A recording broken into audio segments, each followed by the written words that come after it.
Hi everyone, my name is Kendrick and welcome to ENFP Mail. Today I get to interview Shelby. So Shelby, welcome. Thank you, Kendrick. Glad to be here. So Shelby, can you tell us what your full type is?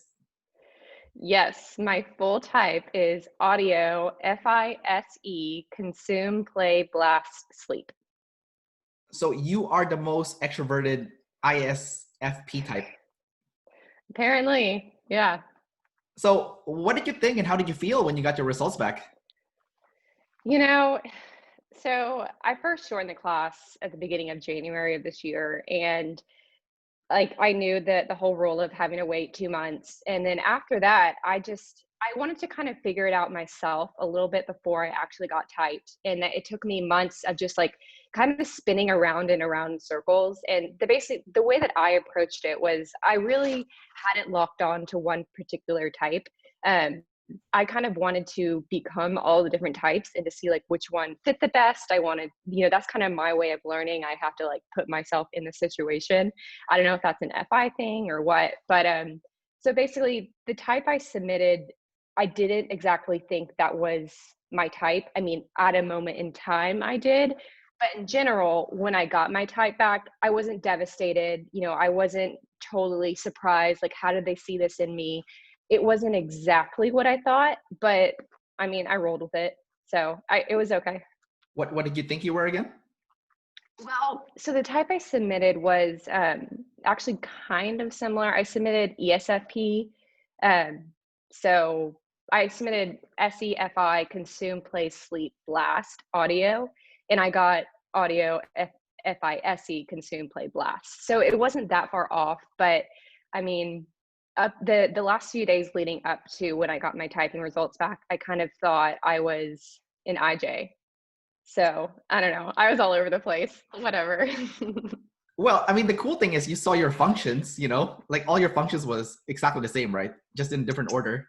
Well, I saw an ISTJ, so it was a little bit different. I thought I was seeing SI instead of NI, but I kind of always felt like I was on the FITE axis, so that made the most sense to me. But the observer axis, I don't really know.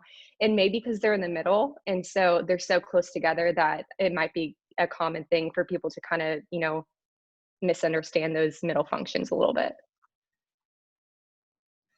So because you have play and blast in your first three animals, you have double activated TE as a result. So you will not have the same problem as a typical, IP or ISFP.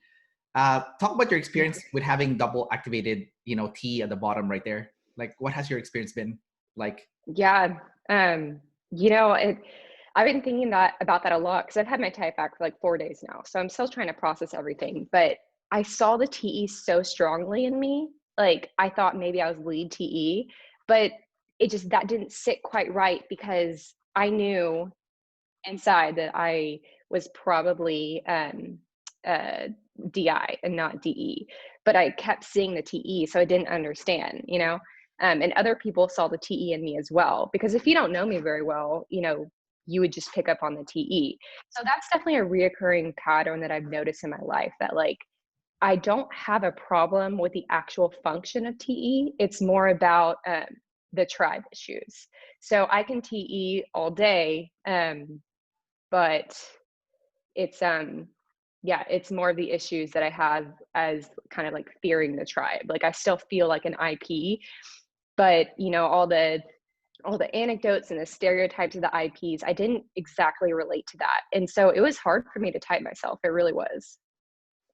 So from what I'm getting from you is you still had a fear of tribe hate because you're still an IP, but because you have the double activate TE, you don't get it as much as like a typical IP, I guess, just because you are, engaging the tribe on a regular basis. Would you say that's accurate? I guess. I mean, obviously I don't know what it's like to not have that. Yeah. I mean, I do have tribe hate tidal waves, I suppose, but it's more like I'm married, and so it's more in my very close relationships. Like I feel like I just in my normal everyday life, I don't feel a lot of tribe hate. When I look back to when I was a kid, middle school, high school, like sure, but those are, I feel like everyone kind of has more issues at that time. But yeah, the whole tidal wave thing, like I notice things with my husband specifically, but not as much in the outside world, I guess, if that makes sense. So with your close circle, that's when you get the tribe hate. Yeah, and tribe hate's like I don't know, that's a funny saying. Like, I don't know. Most people wouldn't eh, I don't know. I don't think most people would perceive me as like a selfish IP. Maybe it is because I've worked on those muscles enough that Yeah. I can kind of fake it.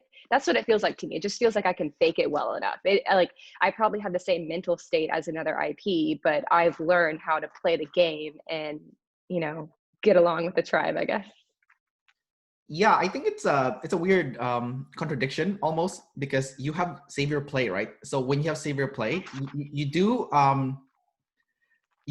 things for people, and you do like to engage other people. So as a result, you are serving the tribe and you are playing and engaging with the tribe. So they don't feel like as neglected as someone that would have a demon play. I don't know if that makes sense to you. So Yeah, yeah, makes sense. so since we're on the topic of play right now, Hmm. because most ISFPs don't have saver play. I think you might be the only one I've interviewed. I have to think back. Yeah, I have not. I previously like looked through your channels. I've watched several of your interviews. I don't think I've seen another one of my exact type. No, and I'm talking to you right now, and you're so fluid, with like talking back and forth, that I was like, okay, no, that this is not a mistype. You're definitely savior play. You Yeah. are good at this, the back and forth interaction with the tribe. So talk about your experience with your play. Have you always been quite good at interacting with people? Like have you always felt like it's been smooth? It's not like awkward or you know any of that stuff. Yeah, it's kind of like I said earlier, I've kind of gone through a bunch of the types and pretend like I've been a bunch of the types, but having high play is something that I always just knew was true. Like I kind of toyed with the idea of having, being lead play or play second. I knew it wasn't play last. So that's something that it just feels very natural to me, I guess. Um, but yeah, I don't have a problem with it, but yet I'm still lead masculine FI. So if I don't want to play, I'm not going to play. You know what I mean? And Right. so but I like interacting with people. I really do. And I've tried to structure my life in a way that leads me to have lots of tribe interaction. But it's still not my savior to function. So it is still in a way difficult for me because I am lead masculine FI, like I am led by my feelings. And so like if I don't want to do something, it's like I know they've kind of talked about it in videos, like how do you if a lead feeler doesn't want to do something, like how do you reason with them? It's like no, like they're just gonna do what they want. And unfortunately that's one of the negative things that I really have noticed about myself. But yeah, I enjoy the play. It's fun. Yeah, it's allowed me to have lots of friends and be a part of lots of different group activities and, just easily make friends, whether I'm at work or I'm at church or I'm, meeting, just doing whatever else at the gym. I'm not afraid to talk to people. Your play is also ST. So are you very reporter like when you play with the tribe, or do you like dad jokes or any of that stuff? Dad jokes. No, I don't know if I like dad jokes. The whole reporter thing, I don't know. That's a that's hard for me to tell. Like I don't really see myself as a storyteller, and I kind of relate. I don't know if this is accurate, but the way that I see like reporting is like telling a story, and I don't know if I'm so good at that, but the way I see the play more, and I was actually talking with Sheila about this earlier since we're pretty close in type. I was like, what does SETE play mean? But I think it's just I'm always doing something. Like I'm always running around, like literally, like physically doing something. I wake up and I'm go, go, go. I'm either exercising, I'm, running errands. I'm always in a hurry. I'm always thinking about like, what's the best, most efficient way to get something done. And that's when I see, my observers in the middle. I can go back and forth, and I can easily plan and easily get things done, like back and forth. I'm always like, I like to go walking with friends. I like to walk and talk. Like, I think better when I'm actually physically moving. And so that's what they noticed. Dave and Shan noticed in my video, that I was just like, I'm a wiggle worm. Like, I can't sit still. Yeah. So, yeah, that's kind of how I'm starting to see it. Do you think that also is because of being kinesthetic? Like, you're audio kinesthetic, right? So do you think it's a kinesthetic side of things? For sure. I always knew like I was definitely audio kinesthetic. Yeah, just like with exercise, I've always been very active. I've always liked that. Like I was telling you earlier, I was just in an exercise class, and Yeah. so there's an instructor. Excuse me, it's something in the throat. There's an instructor, and then there's the people in the class. And like when the instructor is teaching us what moves to do, like I have to be doing it with them. So like if they say, okay, we're gonna squat and then turn, like I've got to do it with them, because it's like muscle memory for me. Because if I don't physically do it, I will not pay attention. And then when it's time to do the exercise, I'll have to ask, what do I do? And so that's kind of a trick that I've learned, like even in the last year or so, like do the exercise with the instructor and you will remember, because it's whatever it is, the body movements that I just remember. That's awesome. Yeah. Yeah, I think you gave away that you were kinesthetic because earlier you were talking about doing HIIT and stuff, and you just like knew the fitness stuff. I work in the fitness industry, so like when you're talking about that stuff, Yeah. yeah, that's super cool. Um, Yeah, like that. and I think the one thing I noticed about people with kinesthetic is like I interviewed this one guy who had who he was an INTJ, play last, and he had SE at the bottom, right? But because he Mm-hmm. was kinesthetic, like audio kinesthetic, like he couldn't sit still, even though he was like play last. So I just thought it was like super interesting. Yeah. At the moment you're Yeah. kinesthetic, you can't sit still. Um, Right. Yeah, no, how do you see your kinesthetic since you have SI? Like, did any of the things I say to you, like, do you do any of those things, or do you think it doesn't have to do with SI versus SE? well, I also move a lot. Like I can't sit still. Like when I'm moving, I'm always switching positions. Like I'm even thinking of like at some point in the future, I want to get a chair that allows you to move it or sit at different positions, because I just can't sit on the same position for long. I'm always fidgeting, shaking my leg.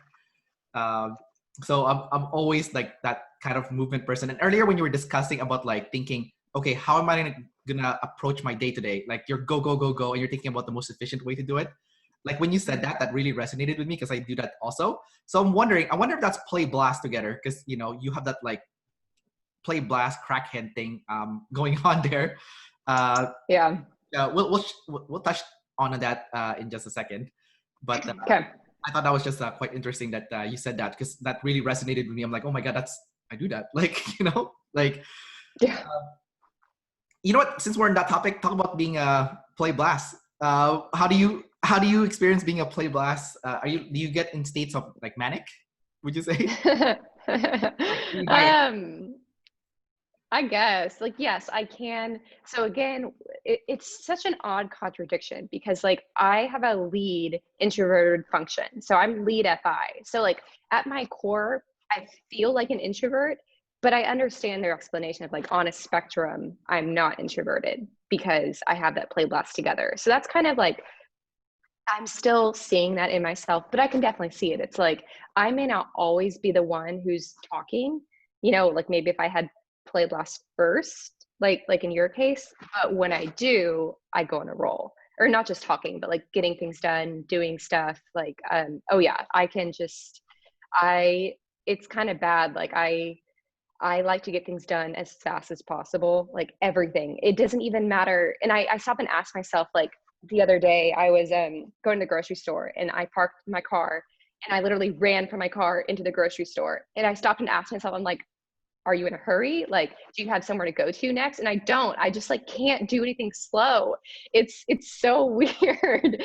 And like my husband is not like that at all. So it's when we go places together, we we have different ways of approaching situations. So yes, I totally resonate with that crackhead like energy.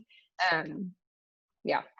I like how you describe your play blast also. Like you can't do anything slow. Like you went to the store and you were not in a rush, but you still like gunned it and did it quickly. So I do that as well. Like I definitely do that, and my girlfriend gets mad at me. You know, saying why are we in a rush? Like she'll ask me that. It's like no, I just don't like Yeah. being inefficient. You know, um, but Yeah, and if you're like stuck behind someone who's slow in the grocery store with your cart, or you're driving, like I totally have observer issues too. Like I can rage about, driving and stuff like that. I'm just like, what are these people doing? yeah, like I relate because one of the things that I hate is stoplights. I'm like, what the hell? Why is this stoplight on? Why is it red? I want to go, go, go, go. You know, like I Uh-huh. can't stand being stuck. And then Like, yeah, and then you're looking at your watch and you're like, okay, I've been here for 60 seconds. Like, why yeah, is this stoplight abnormally long? Like, what is going on here? right. Yeah, there you go. You got it. So your husband, is he lead sleep then, or like is he like more like a consume sleep kind of person or sleep consume kind of person? Would you say? I don't think he's lead sleep. I think I've been going back and forth with him as well, and he has actually agreed to get typed. So hopefully in the near future he can do that.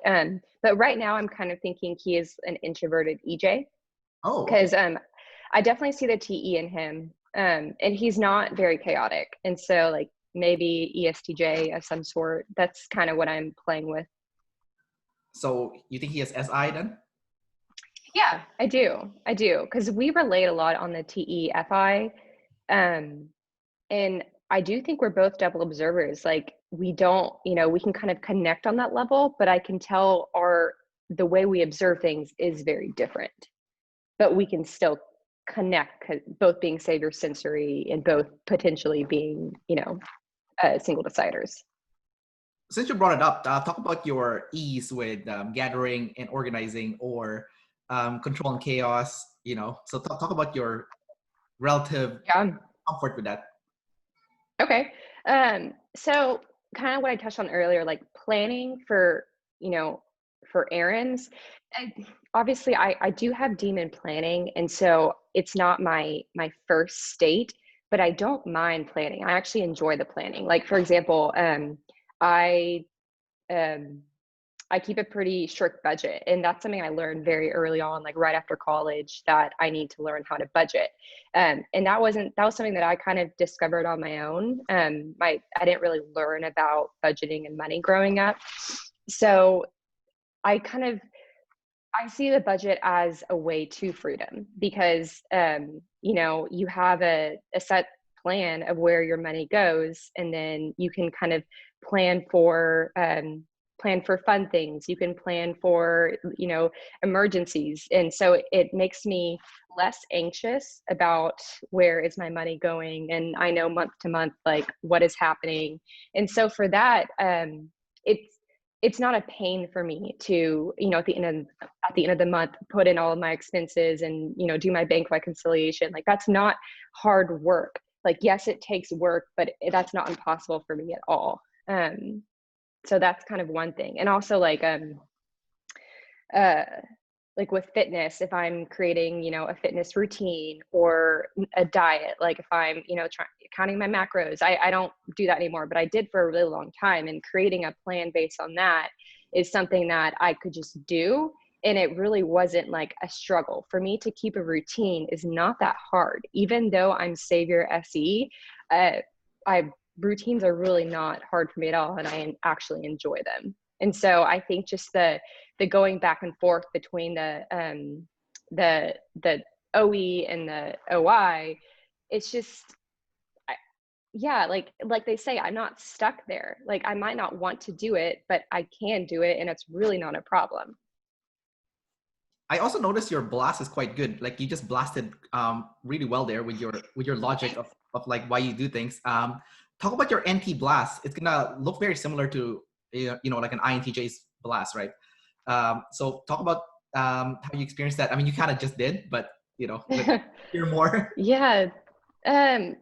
Blast is definitely something like I don't remember exactly what they've said, but like, your first demon animal, maybe you start to learn about it, what, in your 20s or 30s, and then your last even animal later on, you learn it. And so definitely, because I'm in my late 20s. And so over the last few years, I've really started to develop my blast. And I've had to purposefully develop my blast. Like I kind of knew growing up, I could talk to people, like have fun with people, but in terms of explaining things, like I was like, oh yeah, I'm not doing this very well. And it's just because I hadn't put in the time. So actually, like when I got out of college, I'm involved in my church, and we do like small groups and stuff and Bible studies. And so I would sign up to lead the Bible studies, to force myself to teach. And it was super hard at first because I was uncomfortable. You know, first of all, leading the tribe makes me uncomfortable. And then like talking about information was uncomfortable, but like it really helped me. It helped my confidence, because once I did it, I actually learned that, you know, I'm really not that bad at it. It was more just like my fear of course, here it all comes, like my fear of what will people think about me, you Right. know, how are they going to take this? That's what everything always relates back to. And so I don't have a fear of blasting. I just have a fear of like, how will people take this? So I just kind of, and also with work, you know, I work in commercial real estate in the business world. And so I have to blast a lot because I have to explain in a TE way, whether it's TESI or TENI. I have to explain things to clients or to my colleagues. And so I'm constantly having to talk. And I can tell that I can do it, but I can also tell that it's not what I want to be doing all day long. So it's more like a learned skill and also like a career skill more than like a hobby per se for you. Yeah, I mean, I guess so. It is kind of a hobby. Like, so one of the reasons why I thought I was sleep above blast originally, and I think that I maybe was just misunderstanding what sleep was I've always kind of been a journaler, and so I would write in my journals. But I've heard some people say recently that, you know, that can be blasting too, blasting in your journal and not really sleep processing. Because I have tons and tons of journals that I write into, but I don't always go back over them. I just kind of like blurt out words, you know, or just write them down, or I'll do like a video recording or something to get it out, because I like to talk out what I'm thinking and feeling, but I don't always go over it. So in a way, I think that's kind of a hobby, because I do like talking and explaining and you know, doing stuff. Gotcha. And your consume is double masculine. So what is your double masculine consume? Yeah, that's kind of funny. I've been trying to think a lot about like the sexuals as related to the animals, and I I don't know. I don't know what double masculine consume is. And your I consume mean, is also SF. It's also SF. yeah. I didn't think it was at first, but I guess some examples of my consume, like I'm always listening to stuff, like all day long. Literally, I mean, I have my AirPods in, and they're noise canceling AirPods. So I just like am in my own little world all day long. And you know, whether it's YouTube videos or music or podcasts or TV shows. I said earlier, I'm into exercise and fitness. And so I might be consuming stuff about that. I like to cook. And so I might be consuming recipes. Uh, yeah, as far as the double masculine goes, like the only way I can logic that out is just I have masculine Fi and then masculine Se. Like I see those two parts. I don't know exactly how they work together, but yeah, I don't know. What's your take on double masculine consume? Um, well, I have to think about it. I mean, Huh. the only thing I think about is like there's some form of aggression when you're consuming. Like, do you get mad at people, you know, break you out of your funk? Like, let's say you're really into like what you're learning and someone like disturbs you. Like, do you get aggressive? Um, when you're like Well, you're really immersed into learning something and then yeah. so the only thing I'll say about that is, since it's Savior, I'm doing it literally all day long. And so I think there's a little more margin of error. And so if someone were to interrupt me consuming, I know I can just go right back to consuming. So I think if someone had double masculine consume lower, you know, that might be their only window for consume because they haven't built up the stamina to keep going. Because now if someone interrupts me, I've been consuming for so long that if someone interrupts me, I can just bounce right back. I see. So in a way, it's kind of good that someone interrupted you, because then you can you can use other animals. That's true. If someone interrupts me, it's probably good because I probably would never stop if I weren't interrupted. So I guess that's the way that I approach it. It's like, I'll just consume until I get interrupted. What is that, like an object in motion stays in motion? So maybe that's the way I am with my consume. No, because that's a very good description of what you just said, where you're doing it all day. So if someone interrupts you, you're like, who cares? You know, because I'm doing it all day already anyways. Like for me, I have double masculine sleep. So I get really upset if people wake me up in the morning, or like if I'm resting or if I'm in my zone and someone disturbs me, because it's so hard for me to get in that, you know, that space. So so I get really mad, right? Because it's a rare commodity. But like if it's play and someone disturbs me from my play, I'm like, okay, whatever. I'm using play all the time. Who cares? Like I'm not right? Yeah. It's not gonna bother me at all. So yeah, I get what you're saying then in that case. But Sure. double masculine, would you say that you are absorbing things pretty intensely? Like you are like a learning machine, would you say? In a way, but again, since it's FI consume, I'm only learning what I want to learn. So for example, like in school, I wasn't necessarily the best student. If it was a subject I was interested in, I was great. But if it's a subject I wasn't interested in, then I wasn't. Because, you know, I'm not just going to consume just to consume. Like I will absolutely choose what I want to consume. It has to be something that I like. So I can be aggressive with the things that if I like, you know, like I like to consume like personality stuff, you know, all the different systems and theories. But if I'm reading about, you know, some political candidate and their platform, oh yeah, please interrupt me.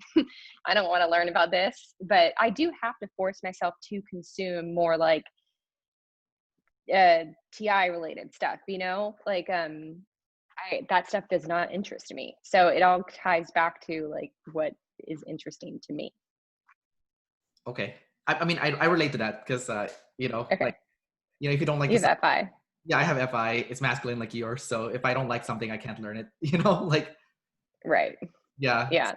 it's like a double-edged But sword almost. Because if you love a subject, you're gonna do so well at it because you just love it. But if you hate it, like you're just barely gonna get by just because you hate it. yeah, I know. And just like as a kid, you know, I didn't have the best work ethic. And so it's like, how could I just not care about those subjects? But that is what it was, you know, you live and you learn. But like another note on the consuming thing, like one thing that was hard for me to see in myself is because my consume is I'm doing it all the time and it's FI, like it's personal to me.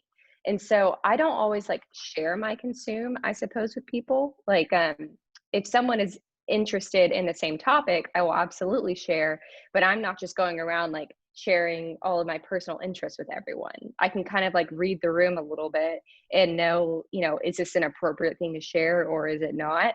Um, like for example, like you know, I don't talk to many people about OP stuff just because they don't know what it is, and so I don't want to bore them. Right. Um, but it all again it ties back to what if I tell the tribe this thing that I like and they don't like it, and then it's personal to me, and then I get offended. Like literally, like that is the way my brain thinks all the time. Right. I mean, I guess that's how they narrowed you down to IP, was that it was people problems that you were having, not so much like things problem. Yeah. Like even like earlier when you were talking about, you know, um, speaking in your church, your fear was like, you know, how you were going to be perceived, right, by the tribe. Yes. Because for me, Yes. if I were to do public speaking, I'm not going to be scared of what the tribe thinks of me. I would be scared of, am I providing the proper information to everyone? Am I accurate with my information? It's not like if people get mad at me, I'm like, oh, okay, whatever. You know, like, because you know, I've had a few like I took a year off to go backpacking around the world. And then when I came back, I did a presentation on like how to travel around the world for 1 year. And like I was doing my talk, and then there was like this random guy on the crowd that kept like sneering at the stuff that I was saying, right? And the only thing I was thinking in my head while he was sneering at me was, like, why are you even here? You know, like, you know, this is for people who likes to travel. And if you don't want to hear about this traveling stuff and you're just going to scoff and sneer, like, you know, you just get the hell out, right? You know, like, that's what I was thinking. Yeah. But I wasn't like, it wasn't like my big problem. I didn't think about it like for days, you know, it didn't like bother me. Like, it just like, I thought he was just annoying and I didn't have a problem. Yeah. Like it wasn't my present, like it wasn't my organization. So if it was mine, I would just tell him like, hey, you know what? Hey, there's the door, just get out, you know, you know, but it wasn't mine, right? So I don't really care. I'm like, okay, you know what? Like it's fine, you know? So that's like my double decider there, you know, like it is what it is, you know? And I saw Okay. this point of view too. I'm like, you know what? I get it. You know, he's like a different generation, and because he's an older generation, they don't think the way like, you know, people, you know, in our generation would think. So it's okay. I understand his point of view, but at the same time, he's being rude. You know, like that's kind of Right. like the double decider perspective. So Yeah. I can do that. I can get there, but I guess, yeah, it's just not as automatic as you. Um, in terms of like the double deciding thing. yeah, because I feel like you could use some of it because you have the double activated T, so you can.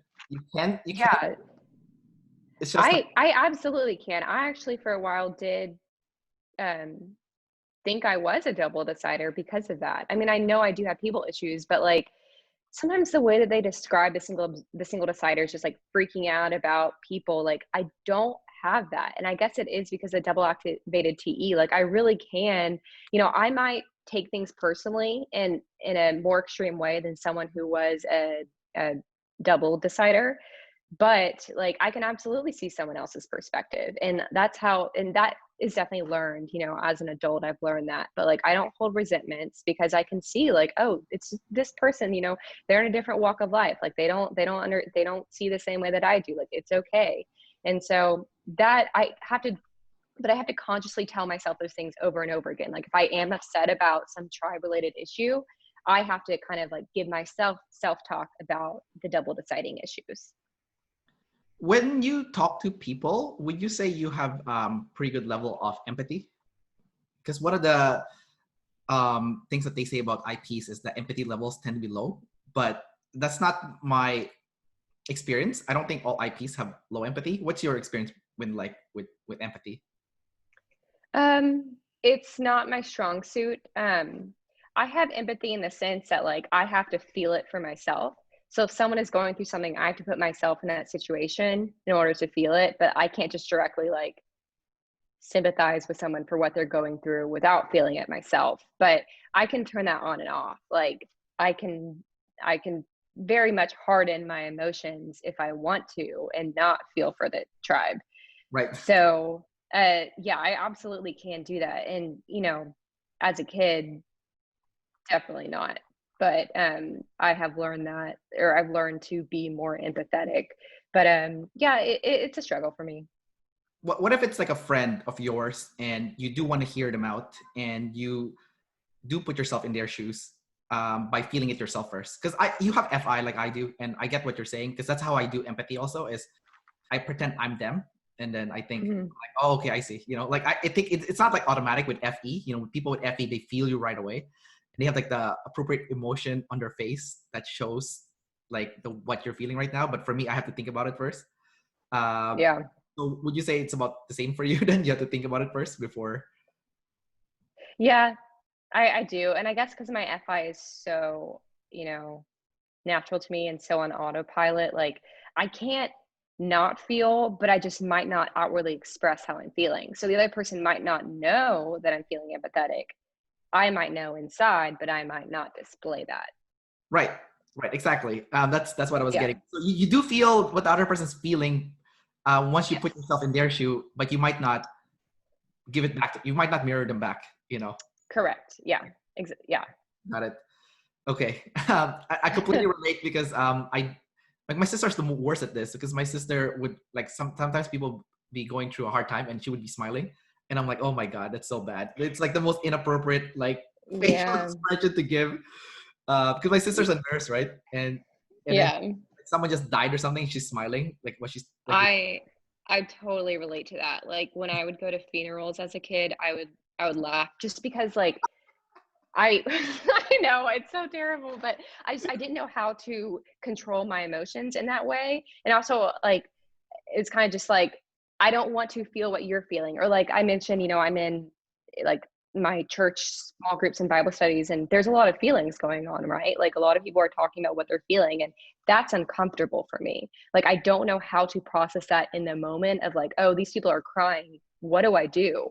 Like keep it to yourself. Like literally that's, but then, I mean, I do that too. Like I express my feelings as well. And I don't want someone else to laugh. That would make me feel really bad, but it's an innate feeling. Like, or if I'm in an argument with my husband and if he gets emotional, like I have to like bite myself, like bite my finger or something, or my cheek, or just like look away because I can't handle it. So yes, I've definitely struggled with inappropriate emotions. And at first I kind of thought maybe that was like a demon state, but no, it's just being a jerk FI, I guess. Yeah. being a jerk. That's so Yeah. funny. But I do relate to a lot of the things you said, because like sometimes there's like a really touching moment that happened, like let's say in a wedding, and I don't feel anything, so I'm just like poker face, because I don't really care. Yeah. So I Yeah. get what you're saying, but would you say since learning objective personality that you've kind of it's been easier for you to empathize with other people? Because like for me personally, since I started learning about people with people problems, people with things problems, right? Like let's say IJ scared of chaos, or IP scared of tribe hate, or EJ's having that identity crisis. Um, for me, like it was started easier for me to kind of empathize with people, because I just think, okay, I freak out about being controlled, right? And like documents and government and all that nonsense. Uh, so when I'm freaking out about that stuff, and I see someone freaking out about their like, which I perceive as nonsense, like you're scared of tribe hate, or you're scared of identity crisis or chaos. I'm thinking to myself, I'm like, okay, just pretend you're having your own problem, but that's what they're feeling now. And I'm like, oh, okay, I see, okay, I get it. And then I can empathize. Yeah. But I have to go Yeah. to first, I have to think about it first. Yes. No, I do the exact same thing as you, because because at first if it's an observer freaking out about something, I'm like, why are you freaking out about that? But yeah, I just have to stop and think, like, okay, where do I do that in my own life? So yeah, I definitely have to do that. Yeah.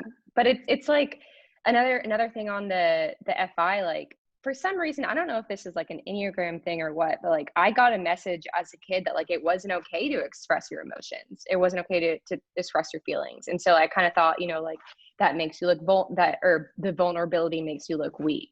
Right. And so in a way like that, maybe that's like part of the sleep last thing, because I know I've always known what I was feeling. And so in that sense, I'm like, okay, well, yes, I should be saber feeler because I know what I'm feeling, but yet I'm scared of what I'm feeling. So it's like, I guess that's where the sleep last comes in, because I don't want to go over like those scary, like deep, dark feelings. Well, since you brought it up, let's talk about your sleep last. Your sleep last is NF. Mm-hmm. Talk about what NF sleep last is like for you. Like, where do you struggle with that? I know you kind of touched on that already when you said that you grew up where vulnerability was not something that was praised, or something that was encouraged. So Yeah. talk about your NF last sleep last. Um, yeah. And here's where I get quiet. I don't know. Like, I think I constantly ask myself sleep related questions, like, what do I want? What's the point of this? Why do I want it? But I don't know the answers, and I'll move on. When I don't know the answers immediately, I'll move on from it and then go back to consume, play, blast. And then I'll go back to sleep and I'll be like, no, no, no. Like, what is it? Like, why is this happening? But then I don't know how to sit there in that uncomfortability and figure it out. And so I guess that's just, building the muscle of doing it. But, yeah, I don't know.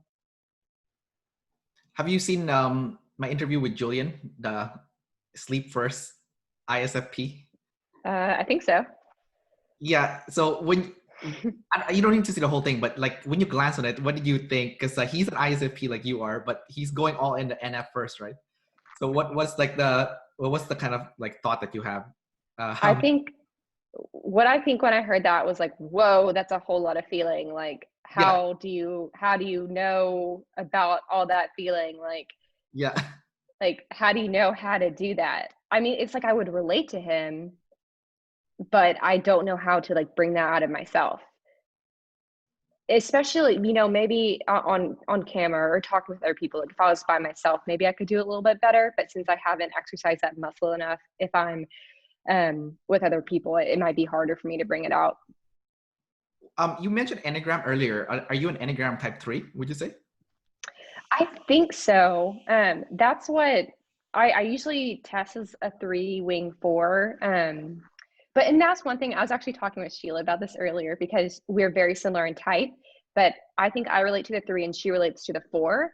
And so because I have that double activated TE, that's more 3 like. And because she is a double activated FI, that's more 4 like. Right. And so I get, and because I always thought the 3 was more of a TE dominant type of type number, but I guess since I am double activated, it could relate to that as well. But yes, that's the one that I think is my best fit type. I mean, I don't know if I don't fit in because there aren't as many Enneagram types as there are as OP types. It's like OP fits me like a glove, you know, like if there are 512 types, like it's going to be a lot more personalized. And with the Enneagram, I'm like, but I'm not like all those 3s that I see.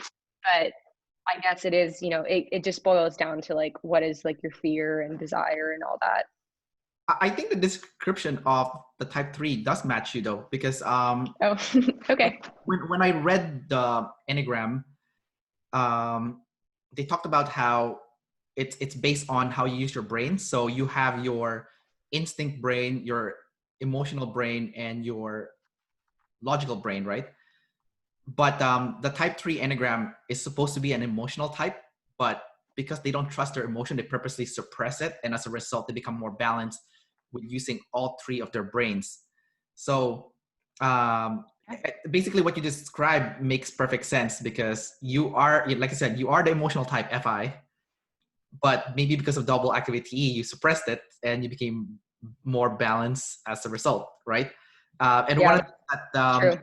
one of the things that you described earlier is you struggle with empathy, and type 3 is the least empathetic type, right? Not because they can't learn it, but you know, growing up, Mm-hmm.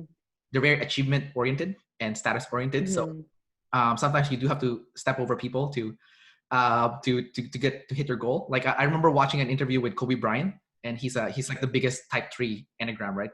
And during the interview, Lewis House asked him, like, what was the biggest thing that you struggled with your life? And you know, being like FI, like, you know, savior FI, he was like compassion. I had no empathy or compassion for other people until I was much older, and I realized, you Yeah. know, people can have a bad day, and I should give them a break. You know, like, um, Yeah. and like when I I saw, get that. yeah, but when I saw him do that, I realized, oh, type 3s will learn it if they want to at some point. You Mm-hmm. know? Sure, they have to, yeah, they have to be able to. They have access to it. But yeah, like the whole like status issue and, you know, how am I perceived? Like, yeah, that's always been a constant theme in my life. And Dave and Chan always talked about like IPs are seeking significance. So talk about that for you. Like, do you seek significance? That's hard for me too. I guess so, but I don't think that I'm seeking significance every day. I mean, on the flip side, am I seeking validation? Like, kind of. Like, I do enjoy validation, but um,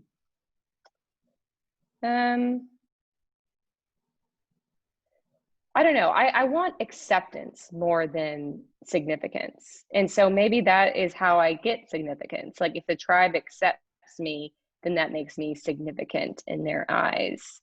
Um, but it's all about my perception of what the tribe values. It's not about what, you know, I'm not asking them like, if I do this, will you accept me? It's all kind of in my head. I'm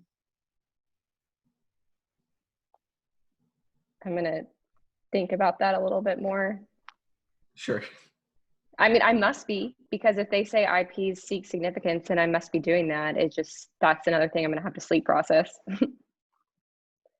I think, you know, if you are Enneagram type 3 wing 4, which you possibly could be, the type 4 seeks to be unique and different, right? So if you are seeking acceptance, maybe it's the wing, that wing of the 4, you know, like you want to be an individual and you want people to like you for you. you know. So you're Yeah. like a weird hybrid because you seek, you know, achievement, status, and significance, but at the same time, you also want to do it by being you. You don't want to do it by changing who you are, you know, because like if you were an EJ type 3, then you would completely change your persona to be someone completely different. The one that would have the image of success, you know. And Yeah. so it's a little bit different in the IP's case, where you still want, yeah, you want all that stuff, but you want it to be you. It like still be you. Yeah, and I can fall into that EJ trap of like change, like the shape shifting, chameleoning. Like I can fit into any situation, and I have found myself like growing up, like because I wanted acceptance, I would do, or I would wear, you know, what clothes do I need to fit in? What car do I need to drive? What house do I need to live in? Like what job do I need to have? Like all those things. Like I chose all those things based on what will the tribe think about me. But yet it leaves me feeling empty. It leaves me feeling like not true to myself. But that's like because of that double activated TE, and because like that fear is so strong, like I can't not do those things. And that's what I have to constantly like ask myself all the time, like, is this something that you want? So in a way, like it is kind of EJ like. So I don't know, maybe I'm not the wing for, but because I don't really want to be an individualist. Like sometimes I kind of am just by default because I am an IP, but like I don't want to stand out. I want to fit in. Oh, maybe you're wing too then. Like you like to help people and I don't really like to help people.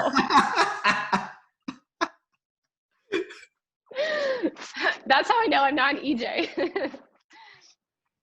Well, you know what? That's really fascinating to me. Like, talk about that. Like, you said you don't like to help people. Like, you don't like to go out of your way to help Okay, someone, or it's how does it work? Like, I'm not here to I judge or anything. Like, I'm just, okay, I'm just curious. Like, yeah, I want to learn. So, okay. I mean, it sounds bad, but yeah, like if I had the choice, like I absolutely choose me over other people. Like it's not that I don't like it. I like the aftermath of it. Like I'm always happy when I do help someone, but if it was just left to my own devices, and like yeah, I would say you can go do it on your own. right. Um, and my husband is not like that at all. Like he loves helping people, and that is like very, very important to him. And I think he sees me as selfish. And I thought, you know, maybe that was like a higher sleep thing of like, oh, maybe I don't have the energy to help people. Like, no, that's not it. Like I have plenty of energy. I just like don't have the desire to do it. Right. But I force myself in. It's like I'm a young life leader.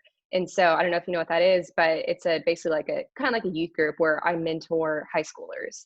And I don't it's every day it's a struggle for me to reach out to them and to communicate with them and to get together with them. But I do it because I need that.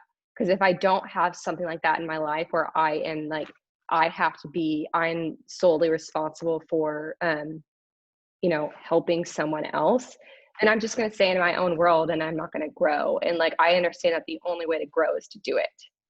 So when you do it, even though you don't want to do it, you feel really good inside. Like there is that. I do, yes. And I like to do, I try to get involved in service projects and, donate and things like that, but it's forced. It does not come naturally. I'm trying to wrap my head around it. It's. I mean, I can see your perspective, but I'm just trying to wrap my head around it. Yeah, I don't feel an obligation to help people. Like if I saw someone like literally in front of me that needed help, I would probably just stare at them. And then, I mean, then after a second, like, I'd slap myself in the face and be like, go help them. Yeah. But I don't know. It just takes me an extra minute to realize that that's my responsibility, or Right. I have to make myself responsible for that. Right. No, I get what you're saying because Yeah. yeah, I've been in situations where I don't want to help someone, but I do begrudgingly, you know. So Mm-hmm. I do like to help people, though. I do like it. There are times I don't want to do it. So when I don't like to do it, uh, I do feel bad that I don't. But I guess for you, you don't feel bad, so it's a little bit different. Like I can just get over it quicker. I might feel like, oh, maybe I should have helped that person. Oh well. no, but I really appreciate your honesty. Like this is really really good. Yeah. like, it seems like a lot of the questions I have now is like Enneagram based, because like a lot of stuff that you're, no, because it's just very interesting now for me. Because like you said a lot of things. Like one of the biggest deadly sin of the type 3 is this is deceit, right? Deceit. Right. But for you, is it like lying to other people or to yourself? Because it seems like for IPs, it's like lying to yourself more. I think it is. Like when I talked about earlier, I'm constantly thinking about what are all the things, like the sensory things I need to have in order to be accepted. Yeah. So, but in a way, like I'm lying to myself. I'm like, are those actually things that I want? Um, like I remember, when I bought my car, I'm like, oh, what would make me look good? Things like that. And I'm just like, I kick myself every day. I'm just like, why would I even think that? Why does it even matter? Because, the percentage of people who would actually judge me on that, one, why would I want to be friends with them anyway? But like, I can't shake that. I can't get rid of it. And then also learning about all the different types. It's like half the people probably aren't even, or the majority of people aren't even thinking about me whatsoever. And yet I'm thinking that the whole world is thinking about me because I think the world revolves around me. Like that's the struggle. Yeah, that's so good. Like that's so IP-ish. Yeah. Yeah. One of my good friends growing up, I think he's an ISTP, and typical tribe hate. People wanted to kill him when we were in high school. People like come after him, like during we playing basketball, and like people want to beat him up and stuff. He's a Russian guy, and one of the things that he told me was I think he's definitely a type 3 because he lies a lot. But he said to me, Don't categorize us like that. it's all good. I'm not judging. I'm like the least judgmental person. But he said, Here am I. I'm an IP getting mad at you for double decider for telling me that we lie a lot. yeah, or whatever. Can't escape it. Yeah, Keep going. Sorry. so yeah, like one of the things that he told me, which I thought was super fascinating, was like, I'm like, so how do you feel when you lie to people? He's like, see, the thing is, I lie to myself first. That's what he told me. He's like, I convince myself that my lie is the truth, and then I tell to the other person, and then now I feel like it's the truth, And I'm like, Yeah. wow, like how does that work? That's so crazy, Like, so do you feel like you've done something like that before, where you like lie to yourself to the point where like it has become the truth? Oh yeah, for sure. Absolutely. And also Yeah. earlier, when you're talking about like, you need to have this car, this house, this clothes to be accepted or to be liked. Do you think it's also because of the SE? Like you have masculine SE savior, like you feel like you want to gather all this stuff too? Is it like a way for you to justify gathering this stuff?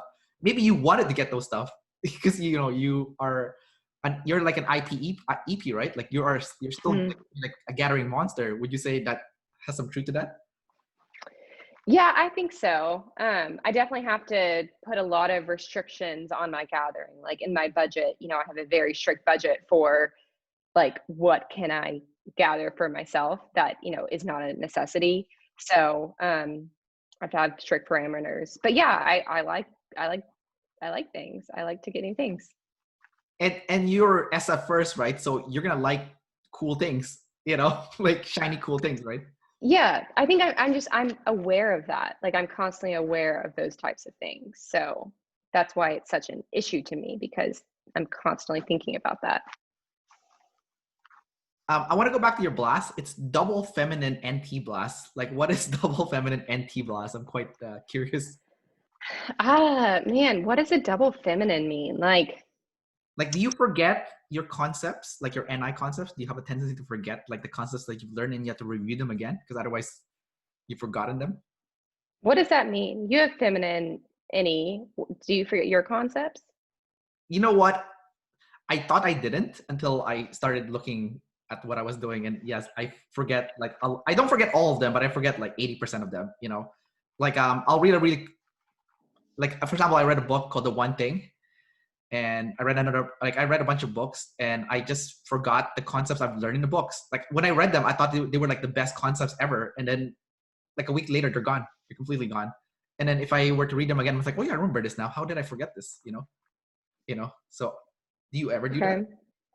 Like, Yeah, I guess so. I mean, like I can find myself repeating the same things because I guess I forget what would happen. But also like with regards to the blast, like I'll blast, I might tell you what to do, but I'm not going to say, this is what you have to do. This is the only way to do it. I'm going to say, there are many ways to do it. Like, you can do it like this. I'm not going to say like, you know, it's black or white. I guess it's a little more gray is how I see the double feminine blast. Like, there's many ways to achieve that goal. So you have like extreme flexibility when it comes to execution of something. Would you Yeah. say? Yeah, because you Yeah. have right. So you're like, okay, yeah, this can work, and this can work, and this can work. Yeah, and you can use this concept or this concept or this concept. They're all okay, you know. Yeah. Yeah. I think that makes sense. And then with a feminine NI, do you tend to forget what you're gonna do in the future, or like some of the stuff that you plan? Like, does it kind of fly out of your head if you don't write it down? Yeah, I do have to keep, you know, like a physical like calendar, or I keep on my phone, but yeah, I have to write the things down or I'll forget. Um, you know, like with the masculine SE, like I remember like numbers and dates and like random things like that. But yeah, if it's something that I'm doing, I definitely have to like keep reminding myself of that. You are also info dominant, so you were gonna be obsessed with accuracy of information. So talk about that. Like when someone says something to you and then they kind of missed out on something, like some kind of information, would that bother you? Like, I guess, but I think with my feminine TE, depending on who the other person is, I might not correct them. But like since I have the double observer, the S and the NI right together, like I don't mind jumping. I don't mind taking a guess. So if someone forgets information, I can guess what they're saying. Um, I might be wrong, and then there might not be any clarification because I'm not going to ask them to clarify. But I'm okay with that. Maybe that's an IP of like, I don't really care if I know all the information. But I don't know. I don't know if I see myself as info dominant, but I guess I am. if people withhold information from you, would you freak out? Yeah, I want to know. I don't want to be lied to. Gotcha. Okay, so I guess you are info dominant in that sense. Um, Yeah. you're also audio, so talk about being audio. Like, do you learn best from listening or hearing, or Yeah, I think so. I guess I mix the audio in with the play. Like I do like learning from play. And that's like if I'm interacting with someone and they're teaching something to me, then I can learn that way. Like so when I mentioned, you know, my consume is FI. So if I'm consuming something that's not in my FI box, I might want someone else to explain it to me. Like I don't like if you send me a link to something, like I'm not going to read it. Like if it's some political link or whatever, like I don't have an interest in that. But if you want to have a conversation about it, then I can talk. Then that's fine. So yeah, I do like listening. Like I like podcasts, you know, audiobooks, YouTube videos, stuff like that. and then when you listen to a podcast or have that on the background, can you hear every word that's being said on the podcast? Or Well, the only issue with that is I'm rarely ever doing one thing at once. And so I'm always doing multiple things at once. And so I will miss some of the words because I'm not just going to sit and listen to something and stare at the wall. Like the reason why I like listening is so that I can get other things done. Like maybe I'm doing the laundry or maybe I'm driving or even while working or, you know, when doing whatever. So if it's something like after I've listened to it, I realize, oh, that was good. I missed a few things. Like I need to go back and listen to it again. But it's like I deem afterwards if it's worthy of me going and listening to it again. So I will miss information, yes. But I just have to determine if it's valuable enough to me. what you do, the, you know, exercising, doing the laundry or whatnot while listening to something, that's a super audio kinesthetic because you're like moving while listening to something, Yeah. uh, which really shows like your learning style is by doing both at the same time, which is, you know, kinesthetic plus audio. Um, would you say that you actually absorb the information better when you're moving versus when you're not moving? Like if you're just sitting there and you have to listen to something versus like if you're Yeah. exercising and you're listening to something. Yeah. It's hard for me to sit still. So one of the things that I heard you talk about earlier is, you know, when you were questioning your decision to go make all those purchases, right? Like you said, okay, I want to buy this, this, and this so that people can look at me in a better light, essentially. Um, and then later on, you start questioning yourself. You're like, what's the point? Like, what am I doing this for? Um, Yeah. so that sounds to me like a very much like an NF struggle, like, looking for like the deeper meaning of life and whatnot. So Mhm. would you say that's kind of like the biggest struggle that you have in your life, is like finding the deeper meaning of life and like your existence? Yeah, I think so. And it's something that like I feel like I'm constantly thinking about that because I never get to an answer. I never get to a solution. And I want to find out, but I don't know how to find out. Um, you you have NF. Where's your NF? It's third. Third? Like, Yeah. do you find that it's a major struggle for you or no? I mean, you are Savior in, but When I was in my 20s, I struggled with not knowing what I wanted to do in the future. That's kind of my struggle in my 20s. I'm in my 30s now, so um, I figured it out in my 20s. So it's not like my problem, my life problem anymore. But once I found out what it was, I did feel a lot better. Like finally, life has more meaning, more purpose, and I felt like like I was moving in a direction that made me feel satisfied. Like I didn't feel like I'm missing meaning in my life. I think that's the best way to describe it, because I felt like it was a huge pain not knowing what why I was doing things for. But once I figured it out, it was like a big weight off my shoulder. It was like, oh my god, like this is, oh, it's so good. Like I and now, like when I see people who don't know like what they're doing things for, then to me that's like a deep pain that I would like to help people with, because that was like the pain that I figured out in my 20s. I'm yeah. working on my fourth now, which is my SF. That's that's what I need to work on, because now I'm realizing, SF is like, you um, if you're not cool, no one cares about what you have to say or teach. Like it's a cool factor, um, which I dabbled in when I was in my college. So I do realize that the SF factor is super important, because I remember when I was in college, like I got like really jack in the gym, and like I was dressing really nice, and people were taking me seriously and asking me for advice and stuff. And I was thinking to myself, I'm like, I don't think I really know as much as people think I do. And I think they're fooled by the image, but the image is fake. Yeah. The image is fake, you know. So I kind of wanted to turn back, and I purposely disrespected SF for a bit, so that I could get the deeper meaning first before I go back to the SF, because then I feel like you turn on the SF to be taken seriously. I know it sounds kind of funny, uh, but but you need to learn like the stuff in the back first, and then you turn on the SF. Then what you have to say, people would actually pay attention to you. Otherwise, no one would care, you know. But if you Hmm. don't have the other stuff first, Interesting. then what you have to say is kind of like shallow. And that's just my thought process. Yeah. Huh. Yeah. That is, I mean, yeah, just kind of backwards of how I see it. So, what are some things that you do to work on that SIFI? The SF stuff. Yeah. Just from my experience in the past, like, I just going to the gym and just, being disciplined with what I eat. Discipline is like one of my biggest problem, but being an EP. So when I got my meal prepping, for example, like really good, like 90% clean food, then I get really like fit really quickly.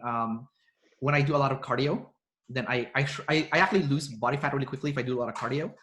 Um, if I lift weights, it doesn't take me long to build muscle mass. I think it's because I'm kinesthetic, like auto kinesthetic, like you are. So, like if I do take it seriously, I get fit pretty quickly.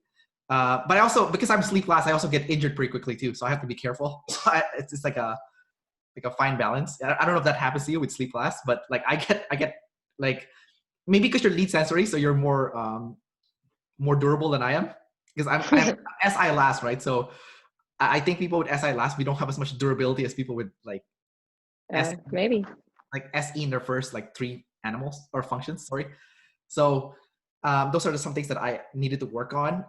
Also dressing nicer. Like, I remember in my college I started like dressing really nice. Like I would wear like I would take it seriously. Like, okay, I have a small head, so I need to wear a V-neck, and I need to wear a cardigan, and for my skin tone, I need to wear autumn colored clothes, you know, like you know, like those are kind of things that I have to like think about. They don't come natural to me, so I have to like learn it and like purposely do it. Oh, okay. And because my SF is like, it's like sleep, so it's like more passive, so it's more like how I look, and not you know, so it's a lot of things is like appearance based. um so that's kind Do of you like, have do you have insecurities about that, or is it just not something you're thinking about? well, I get insecure when people don't take me seriously. Like I know I have something valuable to share or to give to people, but they don't take me seriously because of the way I look. Then that makes me more insecure. You know, like that makes me think, okay, I'm like, okay, you know what?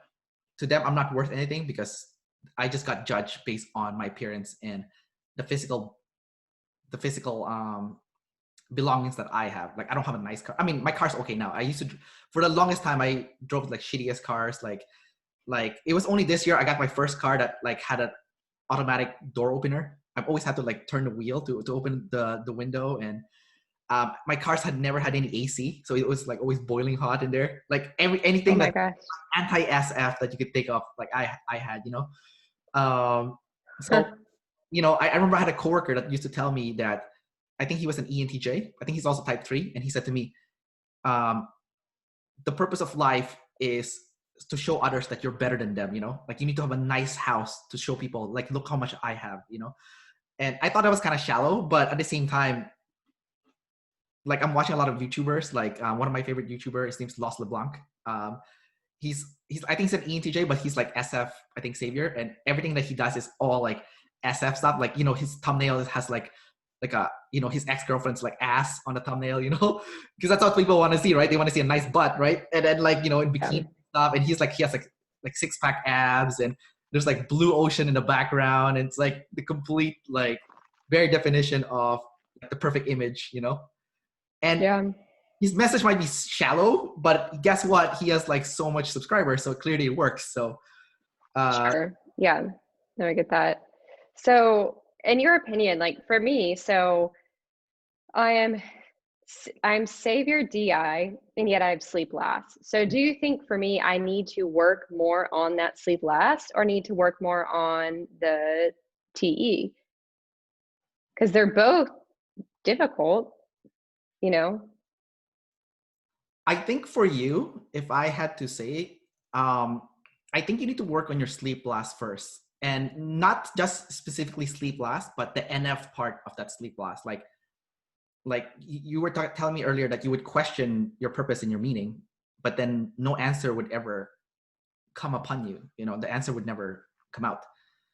So I think you can use your DE to find the answer. Like you can talk to a lot of people that kind of figured out what their NF is, you know, what their meaning and purpose is. So you would have to use your DE to kind of interview people, um and then I think once you talk to a bunch of people, like maybe 10 different people, you can kind of think in your life and think, okay, when was I most happy? You know, like what brought me the most joy? I think that's like the first question you need to ask yourself is like, when were you most happy in your life?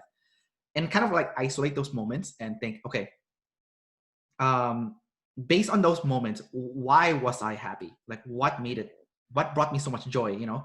Because sometimes what you think makes you happy does not make you happy. Maybe it's surface level. Like I took a course in college where they talk about the 3 levels of happiness, you know, like number 1 is the shallow level. You know, when you eat a ice cream, you feel good, but then you feel like garbage after. Like, you know, once the glucose has spiked up your insulin levels. And then like, Yeah. and then the second level of happiness is like flow, right? Like that's when you are working on something that you're like, you love so much that you just lost track of time. Like you're so into it, right? But the deepest form of happiness is when you help someone, right? Like when you do something good for others.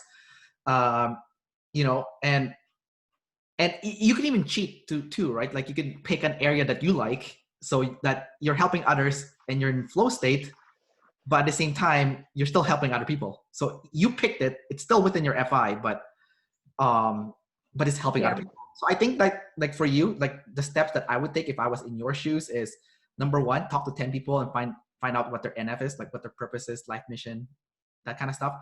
Number 2, find out what area of your life like you really enjoy, that brings you a lot of joy. So you kind of have to use your sleep to kind of think back in the past and like, okay, when was I most happy? What was I doing? And what do I enjoy right now? And match it with an area where whatever that thing that you're doing is can also help a lot of people. Like, I know it's really abstract, but it's because it's NF, right? So it's kind of abstract, but like, yeah, like where can I elevate people, while still doing what I like to do? I think that's the most important thing. Like the IP, Chris Gilbo. I don't know if you saw the class that he made. I think they typed it. I don't think he's an INTP. I think he's an INFP. Just because I met him in person, it's very FI. But he was an ISTP. Oh, sorry, ISTP. But like, cause I met him in person, right? He's like, this guy's like NF to the max, like, and even his book, like his first book, The Art of Nonconformity, and even his later books, he always talks about the intersection between what brings you joy versus what brings value to other people. And you have to find that intersection, right? Like right in the middle, which is like a very, so I think that's what you need to figure out for you, per se, to kind of find out your NF. And then once you figure it out, it's going to feel so good because you can just keep pressing on that button and, you're going to be happy. You're going to feel shallow inside. And, it's going to fill that void that like whatever is missing from that like lack of NF, Yeah. So I need to actually talk to people and ask them about their life's purpose. Well, the thing, just to kind of get examples. Well, the thing is, I don't know, like, as an IP, do you care to hear other people's stories? Yeah, I do. Okay. So in that situation, just ask them like, okay, what are you working on? And like, you might have to ask a lot of people because not everyone knows their NF, right? So if you happen to stumble upon someone that knows their NF, like Dave is a good example. He knows his NF, right? Like, he started, like, he's NF first, obviously, so he knows his NF. But like he started off not for the purpose of making money, right? Like that's secondary to him, right? Because he said he could easily charge double for getting people type and they would still pay him. But he said he wouldn't be able to sleep at night knowing that he's just milking cash from people, right? So he said he had to find a right balance where he's still making a good living, but he's doing it to help people, right? And like his mission for this op stuff is to validate people's personality so that he can give it to like a company like 23andMe and see if there's like a correlation between DNA and like personality, right? So he has like a mission that he's working towards, right? So he's a good example. You can talk to him about that. That's like one guy already, the one guy that knows his NF. Then then you have to go find other people now. You do have to talk to the tribe. You do have to meet with the tribe. I can do that. Yeah. And those are the 3 steps, essentially, in my opinion. Okay. Yeah, I wrote them down. So yeah, that is good advice. Yeah, thanks. I'm glad that you liked it. Yeah. I'm gonna ask you. I know I need to work on it. Yeah, and then like just let me know later on once let's say by the time you talk to 10 people, you have like a better understanding, and then you kind of took the time to sleep process it, and then you practice it. Maybe you can like update me later on, see where the progress is, because I'm really curious to see like people making progress towards like their last animal. I think once you can use your last animal, I think you become a different person. Yeah. Like for sure. That switch, it's almost like a light switch. Like the moment you can use your 4th animal, like I interviewed this ISTP guy earlier, and he's working on his last animal, and I'm like, oh, this guy, he has a different vibe to him than like the other ISTPs I interviewed. Like I'm not trying to compare other ISTPs to each other. I'm just saying like I interviewed him, and I'm like, oh, this guy's like growth. He has like growth mindset. He has like that vibe. He's on a mission. He has humility. Like he talked about like, yeah, I'm an ISTP. I have emotional issues. Guess what? I'm going to see a therapist for the rest of my life. I'm cool with that. I'm like, man, that like just the fact that he said that is already like, how many ISTPs will admit that? Like, I have emotional issues. I'm going to go work in it. Like that's yeah, no, for sure. That makes sense. So anyways, I'm going to ask you 2 last questions and we'll wrap up the interview. So the first one is, because you are like you are like a very rare kind of ISTP, you know, like you have double activated TE. You have something that a lot of ICPs would kill to have, you know, which is knowing how to engage with the tribe, you know, without having that massive anxiety. Like it still gives you anxiety, but it's not as massive as those other people. What advice can you give them to work on their play and their blast so that they could make it fun for themselves, you know, and also at the same time make the tribe not feel left? Yeah. Yeah, well, some advice I'd say is you have to actually get out and interact with a tribe is number one.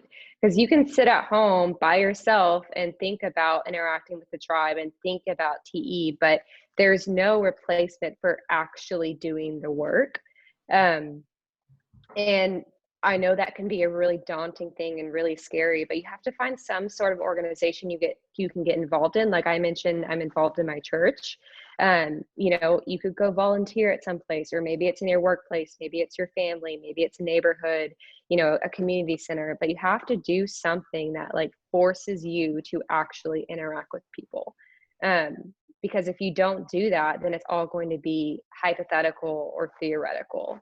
Um, and you know, also just have some grace for yourself. Like you might not be able to do stuff every single day like I do, but if maybe have a goal of like one day a week you go do this thing. But if you're spending like week after week, month after month, like really not talking to anyone, then you're not going to be able to progress. I think that those are solid practical advice, you know, because I did notice a lot of ICPs do hold themselves up in their house. So they're not getting that repetition to talk to real people, you know. Right. But they're scared of them though. So how can they get over that fear, you know? Because that your advice is practical, but like what about the emotional side? You know, like they're scared, you know, they're like freaked out to even like talk to someone. Yeah. Well, I guess start small, like start with just a friend or a family member, someone that you aren't as afraid to talk to. And maybe they're your buddy. Maybe you can go do something with them. And then over time, you get a little bit more okay with it. And maybe then you can go out and do it by yourself. But like you don't have to go 0 to 60. You can take small steps, you know, like they say, like just grow 1% every day. So maybe find someone that you are comfortable around. Or if you can't leave your house, you know, I don't know what it's like to have like play last, you know, maybe that's a really hard thing for you. And maybe you just need to, maybe you would talk to someone on the phone, maybe you just interact with people more. Like you can still do it from your house if that's your situation, but you have to be interacting with people, not just yourself. Gotcha. That's a good tip for your fellow ISFPs. I think just you doing this interview actually helps a lot of ISFPs already, because you have like the double activated TE was so good. You know, like I learned so much from like our interview today. Like it's just things that I would never hear ISFP say, just because they're either missing blast or missing play. So it's like there's always like Yeah. the puzzle missing. But because you have both, like I was able to really learn a lot from you. My last question for you is: do you have any questions for me about like functions that you don't have? Because I have SI and I have what's the matter? What any? Do you have any questions about Any functions or like animals or whatnot? Yeah, so I did think I had SI for a while. I didn't as much relate to the NE, but I related to the SI, and I don't know if it's just a product of my environment. You know, in my work life, I do have to use SI quite a bit. I work in Excel. You know, I'm in doing business stuff. But in your opinion, like, what have you noticed the difference? Like, if there was an ESTP or the ESFP version of you, you know, the same animal, same order, and everything, like what are you noticing the big differences are in the NI versus the SI? Um, NI versus SI or NE versus Yeah, the NI versus SI, because I'm trying to understand, like, since I thought I was SI, like, obviously I was wrong, but like, what is it that you're doing that's not NI? Like, if you can use NI as an example, because that's obviously what I understand. If you can just kind of find some similarities or differences between the two. I think SI is more like the fine details to get yourself to a specific result. Like cooking is the best example of SI, because if you don't do things in a specific order, the food's not going to taste the same, right? So if you want the food to taste like a certain way, and you want it to taste exactly the same, then you have to put the exact same recipe or ingredients in the recipe. Otherwise, it's not going to taste the same, right? So, like, I'm trying to think here. So, I'll give you a concrete example, right? Like, one of my friends, he's an INTJ, and he's trying to help me with like being a better YouTuber and getting more views and eventually, make income from YouTube. So he's like, yeah, just 3 how-to videos per week for 1 whole year, and then make a pitch at the end of your video and have like a sales page, and that's it. That's all you have to do. Yeah, he told me the strategy, but he didn't really tell me how to do it, right? Like, okay, how do I make that landing page? What is the how-to video? Like, he didn't tell me like what they are, right? So that's like an NI concept, but that's not SI. For SI, it's more like, okay, so for the video, I'm gonna do like let's say I'm doing a cooking video. Okay, well, 10 steps to cook the perfect egg or something, and I'm like, step 1, turn on the stove. Step 2, put the oil. Step 3, like, crack the eggs, put the salt, like it's step by step, right? And even then it has a specific measurement, like, like a 1 teaspoon of salt, it like 1 tablespoon of olive oil, it has to be very specific with the SI. Yeah. Does that make sense for like the difference? Yeah, no, it does make sense. Like I understand that. I guess like, I mean, I do that too. Everyone obviously uses all the functions. So I do use SI. I guess I'm just, was trying to figure out like, why is it that they saw NI over SI? Well, I know it all relates together. Like obviously they saw SE. So by default, I have to have NI. I think Maybe I'm just too much in the weeds. Well, they're kind of like they go hand in hand, right? Like for NE, for example, like how we're supposed to use NE is we're supposed to gather concepts, and then after we gather the concepts, we were supposed to narrow it down to SI step by step, right? So, for example, if I read a book, let's say Dave Ramsey's Total Money Makeover, right? He has step 1, $1,000 savings. Step 2, pay off your debt. Like he has step by step, right? So if I'm reading a concept, I need to be able to boil down to a step by step system that would produce a specific result, right? While like SENI is a little bit different, in my opinion. Like NI is like you have an idea in your head of like a vision of what you want to manifest, but then to make sure that NI is legit, it's not like BS, then you need to gather facts to support that NI, So like an example would be like, okay, my idea is to,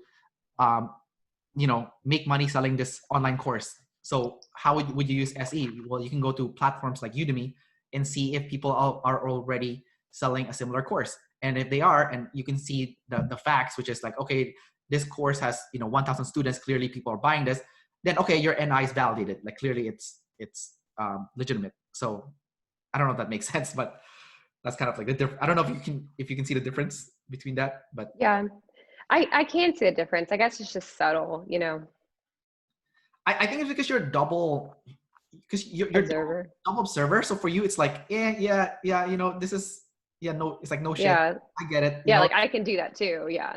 Yeah, because you're gonna be balanced with that stuff in the middle. So for you, it's like, what's the problem, right? Like for me, like it is a problem. I don't, it's like Benjamin. I don't know if you know Benjamin from the Facebook group, and he's like, yeah, if you haven't organized anything you read, you didn't really read the book, because you retain nothing, right? And then or vice versa, you can't really teach anything if you haven't consumed anything, because you're just making things up. So so that's more like a like an observer problem, right? Like for us, like observers. For you, like the fact that you're like, yeah, this is not a problem, like whatever, like I think the fact that it's so hard for you to see, it already tells you that you're savior when you're balanced with this stuff. I guess so. Yeah, that makes sense. Yeah. All right, Shelby, thanks for doing the interview. That was really insightful. Like I learned so much from you. That was great. Good. Thanks, Kendrick. I appreciate it. All right. So bye everyone, and bye to Shelby. Bye.